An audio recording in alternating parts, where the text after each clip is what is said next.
Hello guys, 85 வந்து ஏவரம் சீரிஸோட டே 12 தான் இது. காலையில 7 மணிக்கெல்லாம் எந்திரிச்சு பல்ல விளக்கிட்டு மூஞ்ச கழுவிட்டு நம்ம ராசிக்கு என்ன போட்டிருக்குன்னு பார்த்தா பக்தி. இன்னைக்கு என்னால வாக்கிங் போக முடியல, ஏன்னா என் கால்ல பிளட் லாக் ஆயிருச்சு, அதனால நடக்கவே முடியல. அப்புறம் ஸ்ட்ரைட்டா ஜிம்முக்கு கிளம்பி போயாச்சு. இன்னைக்கான ஒர்க் அவுட்ல கடுமையா முடிச்சுட்டு வீட்டுக்கு கிளம்பிட்டோம். நம்ம நண்பர் பாத்தீங்கன்னா புதுசா பைக் வாங்கியிருக்காரு.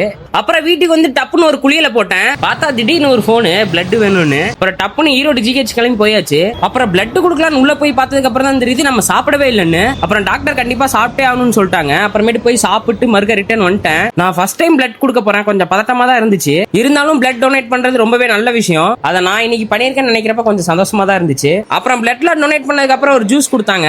அப்புறம் அதெல்லாம் குடிச்சிட்டு நான் ஒருத்தருக்கு பிளட் டொனேட் பண்ணல, அவரை போய் பார்த்துட்டு அப்புறம் வீட்டுக்கு வந்துட்டு லஞ்ச் முடிச்சுட்டு கொஞ்சம் டயர்டா இருந்துச்சுன்னு உறக்கத்தை போட்டேன். அப்புறம் ஈவினிங் எந்திரிச்சு மூஞ்சி கிலோலாம் சோப் போட்டேன். ஒரு 1/4 கிலோ சோப் கண்ணுக்குள்ள போயிருச்சு தெரியாம, சரியான எரிச்சல்.